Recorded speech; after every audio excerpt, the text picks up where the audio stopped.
প্রথম বিশ্বযুদ্ধের ক্ষত সারিয়ে ওঠার আগেই অন্যায়ভাবে চাপিয়ে দেওয়া দ্বিতীয় বিশ্বযুদ্ধ, এতে কয়েক কোটি মানুষের প্রাণহানি ঘটে। জার্মানদের নেতৃত্বাধীন অক্ষ শক্তির বিরুদ্ধে ঝাঁপিয়ে পড়েছিল মিত্র শক্তির সেনারা, কিন্তু দীর্ঘ এই যুদ্ধে চারদিকে হতাহত আর ক্লান্তি সেনাদের মনে হতাশা জাগিয়ে তুলেছিল। জার্মান বাহিনী নিজেদের সেনাদের দীর্ঘ যুদ্ধের জন্য মাদক সেবন করিয়েছিল। অর্ধযুগ ধরে চলা বিরামহীন এই যুদ্ধে মার্কিন বাহিনীকেও শক্তি যোগায় বিশেষ এক পানীয়।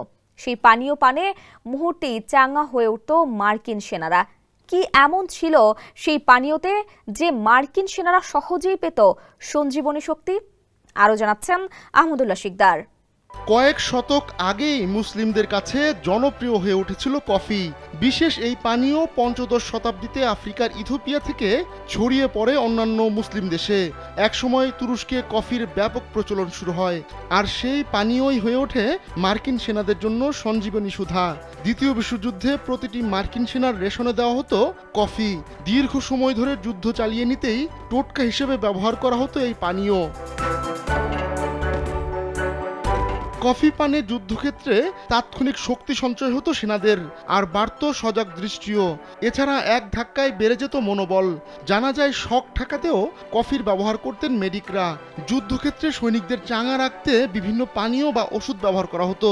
তবে সারা রাত জেগে থাকার পরও ঝরঝরে করে ফেলতে কফির জুড়ি নেই।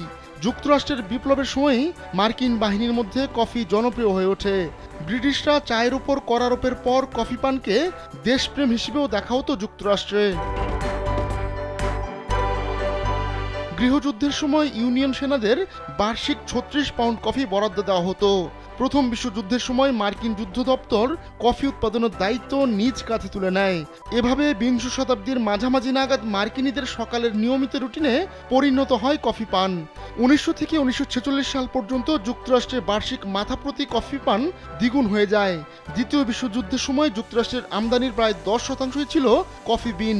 বাড়তে থাকা চাহিদার জন্য মার্কিন সরকারকে একসময় হিমশিমও খেতে হয়। 1941 সালের 7 ডিসেম্বর জাপানিরা পার্ল হারবারে আক্রমণ করে। এরপরই মূল্যস্ফীতি নিয়ন্ত্রণে কফির দাম নির্ধারণ করে দেওয়া হয়।